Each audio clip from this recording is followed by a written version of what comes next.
let's see how this works in a real world example, okay? And the first thing we have to do is we have to think a little bit about Mexican history, okay? We've already discussed briefly the independence of Spanish America when we talked about the Monroe Doctrine. What happens in Mexico is that there is a long civil war. It starts in 1810, and many of you, if you know anything about Mexico, you know that Mexican Independence Day is September 16th, and 16, and it is the anniversary of El Grito, which was the cry of liberty that was announced by Hidalgo on September 16th, 1810.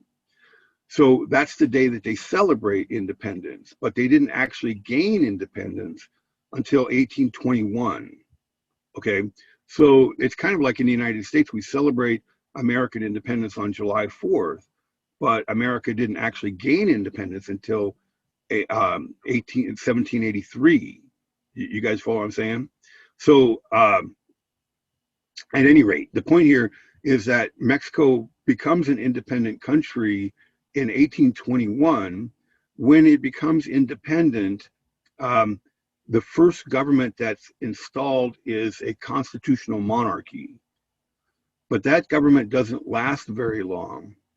Let me say it this way, that the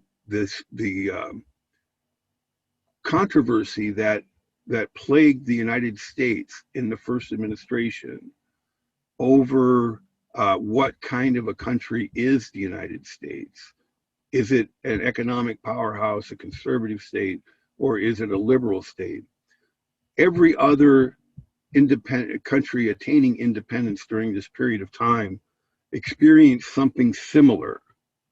So in Mexico, instead of calling them Federalists and Democratic Republicans, they called them Centralists and Federalists. Okay, and the Centralists were the more conservative ones, and the Centralists believed that Mexico, the independent Mexico, should be ruled in the same way that it had been under the Spanish monarchy, because under the Spanish monarchy, the people that were in control had made lots of money, right? So centralism basically says everything has to be ruled from the center. During the monarchy, the center was the king, but now that they're a republic, the center is the government in Mexico City. All right, you guys are with me? Questions, comments about this? But at the same time, the government that Mexico installed was a federal government, meaning a government like the United States that has two levels of government, a federal government and a state government. But in the Mexican Constitution, the state governments were much more powerful than the governments in the United States.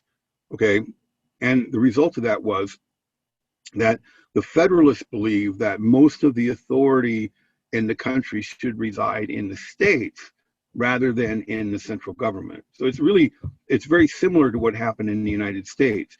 The problem is that in the United States, we saw that controversy between centralism and federalism, or between Federalists and Democratic Republicans, become the subject of American politics. And the differences between the two different ideals are worked out in the ballot box. And that's because of the election of 1800 and the peaceful transfer of power. But that doesn't happen in Mexico or anywhere else, right? What happens instead is that when the original group is voted out of office, they refuse to leave office. And after every election, they have an uprising, essentially. It's called a pronunciamiento, right? And they fight it out. So the way that it works in Mexico is going to be that they have the election, and then whoever loses the election refuses to give up, and then they fight it out. And whoever wins the battle wins the government, essentially, right? Does that make sense to you guys? Questions, comments? You guys are following me here? And the division between the centralists and the federalists is as bad or worse as the division between the Democratic Republicans and the Federalists in the United States.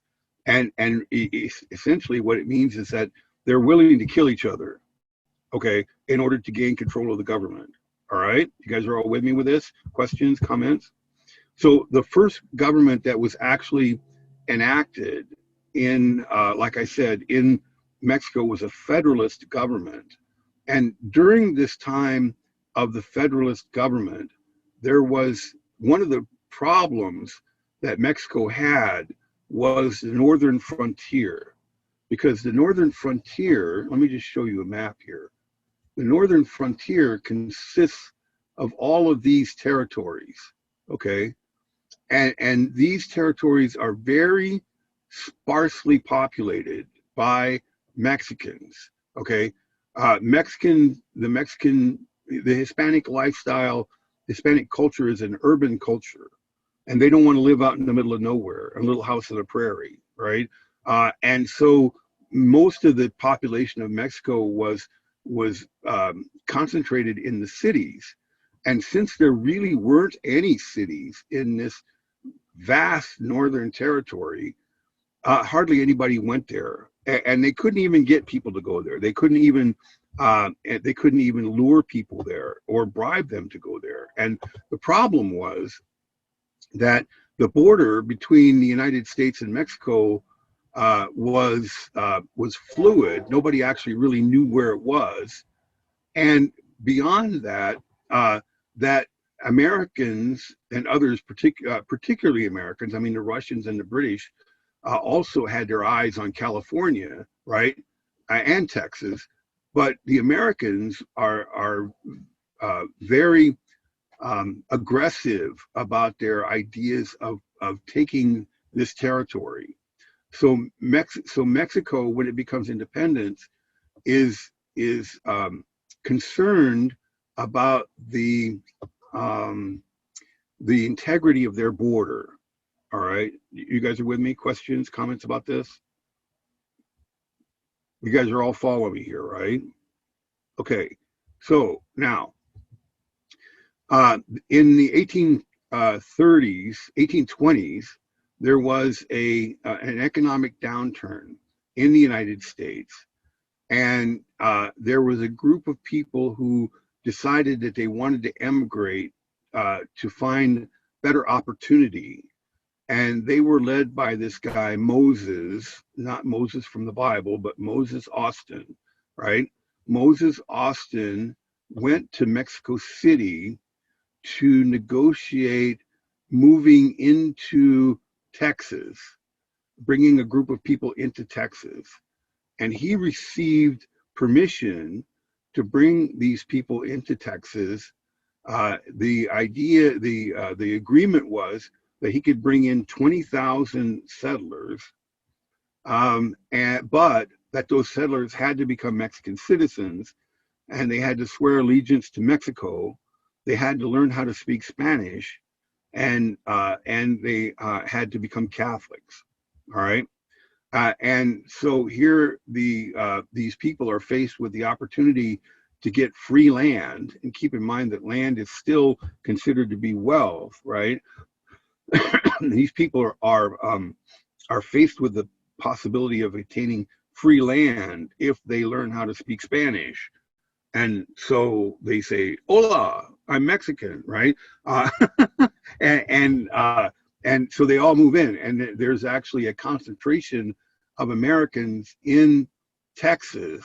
All right. Now we want to say, okay, well, this was supposed to solve the problem of the Mexican government by actually creating 20,000 Mexican citizens in Texas, and in legally, technically, that was true, but in reality, the people that moved into Texas never considered themselves Mexican. They always considered themselves American, and they always believed that at some point Texas would become part of the United States. All right, you guys are with me? Questions, comments about this? All right, so now this guy, Stephen Austin, was the guy who led all of the people in. Here's what happens when we're looking at this centralist federalist controversy. When the Americans moved into Texas, one of the understandings that they had was that they would be self-governing because this was under the federalist government, okay? And so their authority would be local to them, just like many people in the United States believed. And as part of that, they counted on the ability to own slaves because the economy of Texas was a plantation economy, like everywhere else in the South. Okay, and so when they moved in there was this understanding that Texas would be allowed to the settlers in Texas would be allowed to use slaves, right, to own slaves, and that they would be relatively self-governing. Okay, but in 1826, the Mexican government outlawed slavery. So there was a bit of a kerfuffle in Texas because the settlers in Texas were all upset because they thought they were going to lose their slaves, but they made a deal with the Mexican government that they could keep their slaves for now, even though at some point they're going to have to get rid of them. But okay, so that kind of solves that problem a little bit. But there's another problem, and that is that even though there are 20,000 American settlers that were allowed to come in, because they're there, a number of other Americans are crossing the border illegally to get into Texas to squat on the land, right? So if you cross the border from one country to another country without permission, what do you call that? Illegal immigration. Illegal immigration. So Mexico had a terrible illegal immigration problem from Americans. You guys are following me here? All right. And so what they did is they decided they were going to close the border, right? They didn't build a wall, but they were going to close the border to keep the Americans out, right? And in the middle of all this, there's this political turmoil between centralists and federalists that's happening. And in 1836, the centralists actually overturned the government and rewrote the Constitution, okay?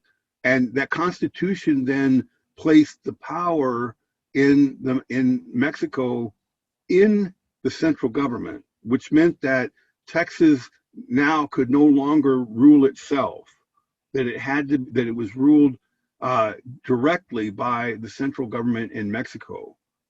You guys follow me here? And that meant that they had to get rid of their slaves, okay? You guys are following me here? Questions, comments? Now, I should mention, in terms of, I mean, you don't know a lot about Mexican history, but I do, right?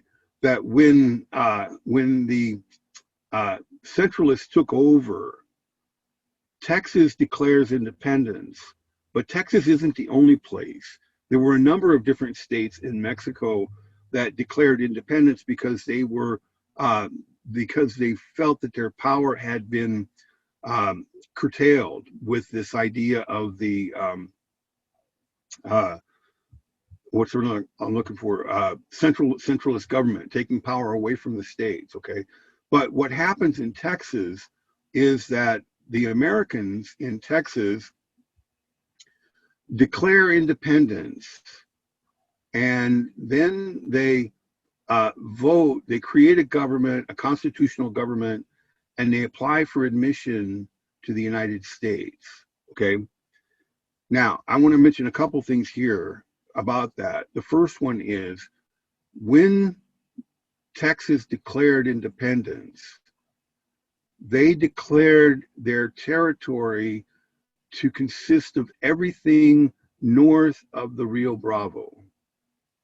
And I don't know if you guys will remember, but a couple of weeks ago, we talked about how the border of Texas was understood always to be at the Nueces. And everybody agreed on that. The United States agreed on that. Mexico agreed on that. France agreed on that. England agreed on that. Everybody agreed that this was the border of Texas.